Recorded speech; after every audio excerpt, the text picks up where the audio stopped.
नाशिकच्या अशोक खरात प्रकरणानंतर राष्ट्रवादी काँग्रेसच्या नेत्या रुपाली चाकणकर यांनी राज्य महिला आयोगाच्या अध्यक्षपदाचा राजीनामा दिलाय। त्यांनी मुख्यमंत्री देवेंद्र फडणवीस यांच्या नावे राजीनाम्याचे पत्र लिहित ते राष्ट्रवादीच्या अध्यक्ष आणि उपमुख्यमंत्री सुनेत्रा पवार यांच्याकडे सुपूर्द केलंय।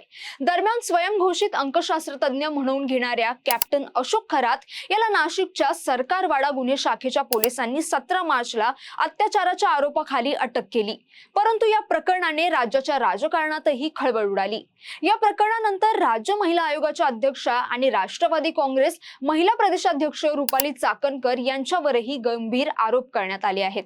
तसंच त्यांच्या अटकेचीही मागणी केली जात आहे। हे सर्व सुरू असतानाच रुपाली चाकणकर यांनी महाराष्ट्राचे पोलीस महासंचालक सदानंद दाते यांना भेटून पत्र दिल्याची माहिती दिली आहे।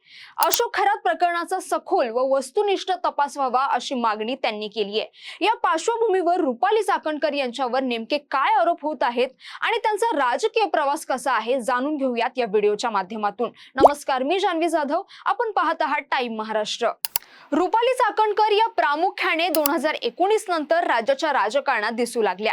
भाजपच्या नेत्या आणि त्यावेळी राष्ट्रवादी काँग्रेसच्या महिला प्रदेशाध्यक्ष असलेल्या चित्रा वाघ यांनी भाजपात प्रवेश केल्यानंतर रुपाली चाकणकर यांना महिला प्रदेशाध्यक्षपदी पक्षाकडून नियुक्त करण्यात आलं होतं। तोपर्यंत त्या पुणे शहरात राजकीय किंवा सामाजिक दृष्ट्या सक्रिय होत्या। रुपाली चाकणकर या मूळच्या दौंडमधल्या आहेत। रयत शिक्षण संस्थेमध्ये साधना महाविद्यालयातून त्यांनी शिक्षण घेतलंय। लग्नानंतर चाकणकर कुटुंबात आल्यानंतर त्यांचा राजकीय प्रवास सुरू झाला। 2002 मध्ये पुणे महानगरपालिका निवडणुकीत त्यांच्या सासू रुक्मिणी चाकणकर या निवडून आल्या होत्या। 2007 मध्ये रुपाली चाकणकरांना पुणे शहरात बचत गटासंदर्भातील कामासाठी म्हणून पुरस्कार मिळाला होता। 2008 मध्ये त्यांनी पक्षाच्या वतीने खडकवासला विधानसभा मतदारसंघाच्या अध्यक्षपदाची धुरा स्वीकारली। पुणे शहरात त्यांनी स्वच्छंदी भरारी अभियान शहरातील शाळा आणि कॉलेजमध्ये राबवलं। त्यानंतर त्यांना पक्षाच्या महिला संघटनेवरही काम करण्याची संधी मिळाली।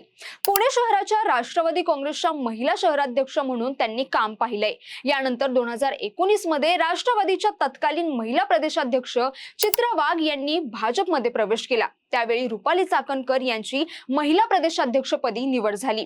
त्यावेळी रुपाली चाकणकर यांना राज्याच्या राजकारणात स्थान मिळालं, पण ही निवड होण्याच्या काही दिवस आधीच चाकणकर यांना पुणे शहराध्यक्ष पदावरून तडकाफडकी काढून टाकण्यात आलं होतं। त्याचं कारण अद्यापही समोर आलेलं नाहीये, पण त्यानंतर अचानक महिला प्रदेशाध्यक्षपदी निवड झाल्यामुळे राष्ट्रवादी काँग्रेसमध्ये अनेकांना आश्चर्य वाटलं होतं। ऑक्टोबर 2021 मध्ये रुपाली चाकणकर यांची राज्य महिला आयोगाच्या अध्यक्षपदी वर्णी लागली। त्यानंतर 2024 मध्ये पुन्हा अध्यक्ष पदावर त्यांना संधी देण्यात आली होती। रुपाली चाकणकर यांनी तत्कालीन सरकार विरोधात केलेल्या आंदोलनांमुळे त्यांच्यावर 12 गुन्हे दाखल आहेत। महिला प्रदेशाध्यक्षपदी विराजमान झाल्यानंतर त्यांनी विविध नेत्यांवर केलेल्या बोचऱ्या टीकांमुळे त्या नेहमी चर्चेत राहिल्यात। रुपाली चाकणकर यांची संपूर्ण कारकीर्द वादांनी वेढलेली राहिली आहे। फलटणमध्ये महिला डॉक्टरने 23 ऑक्टोबर 2025 रोजी फलटणमधील एका हॉटेलमध्ये जाऊन आत्महत्या केली होती। या प्रकरणात पीडितेने वरिष्ठ आणि पोलिसांकडे केलेल्या तक्रारींचं पत्रही समोर आलं होतं। नंतर याबाबत अनेक आरोप केले जाऊ लागले। या पार्श्वभूमीवर महिला आयोगाच्या अध्यक्षा रुपाली चाकणकर यांनी फलटणचा दौरा केला आणि प्रकरणाचा आढावा घेतला। या प्रकरणात चाकणकरांनी पीडितेवर आरोप केले ते चुकीचं असल्याचं पीडित डॉक्टरच्या कुटुंबानेच म्हटलं होतं। या प्रकरणात पीडितेच्या चारित्र्याबद्दल बोलल्याप्रकरणी विरोधकांनी चाकणकरांना घेरलं होतं। सध्या रुपाली चाकणकर चर्चेत आल्या त्या खरात प्रकरणामुळे। या प्रकरणात विरोधकांनी तसेच त्यांच्याच पक्षातील काही नेत्यांनी चाकणकरांवर कारवाई करण्याची मागणी केली आहे। शिवसेना ठाकरे गटाच्या नेत्या सुषमा अंधारे यांनी पत्रकार परिषद घेत राज्य महिला आयोगाच्या अध्यक्ष रुपाली चाकणकर यांच्यावर गंभीर आरोप केलेत, तसंच काही मागण्या केल्या आहेत। गृहमंत्री खरंच महाराष्ट्रातल्या बहिणींचे लाडके भाऊ असतील तर लाडक्या बहिणींचं अशा प्रकारे लैंगिक शोषण होत असताना लिंगपिसाट माणसाला महिला आयोगाच्या अध्यक्षच पाठीशी घालत असेल तर मला वाटत नाही की अशा महिलेला राज्याचे गृहमंत्री पाठीशी घालतील। गृहमंत्र्यांनी यावर तात्काळ कारवाई केली पाहिजे अशी मागणी ही अंधारेंनी केली। सामाजिक कार्यकर्त्या अंजली दमानिया यांनी ही रुपाली चाकणकर यांची हकालपट्टी करण्याची मागणी केली आहे। नाशिकचा भोंदू बाबा अशोक खरात याच्याशी असलेल्या जवळकीमुळे वादात सापडलेल्या राज्य महिला आयोगाच्या अध्यक्षा रुपाली चाकणकर यांनी मुख्यमंत्री देवेंद्र फडणवीस यांच्या आदेशानुसार पदाचा शुक्रवारी राजीनामा दिला। चाकणकर यांची विविध छायाचित्र प्रसिद्ध झाल्याने महायुती सरकारची नाचक्की झाली होती. शेवटी मुख्यमंत्र्यांनीच कठोर पाऊल उचललं. मुख्यमंत्री देवेंद्र फडणवीस यांनी चाकणकर यांना वर्षा निवासस्थानी पाचारण करून त्यांना राजीनामा देण्याचा आदेश दिला. यानंतर थोड्या वेळातच चाकणकर यांनी मुख्यमंत्र्यांकडे राजीनामा सादर केला.